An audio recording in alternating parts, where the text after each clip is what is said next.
Bir odamni amakisining o'g'li juda og'ir kasal bo'lib qoldi. Ya'ni amakivachchasi. Ko'rgani bordi.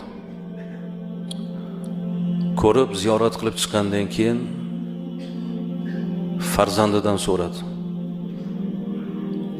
Bu otang bemor bo'lib qoldi.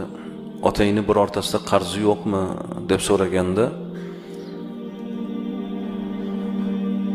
otamni qarzi bor dedi. Bo'lmasa shu otangni qarzi mening gardanimda dedi. Endi arzimagan qarz deb o'yladi-da endi. Keyin bilsa 385 ming tillo qarz borligi ma'lum bo'ldi.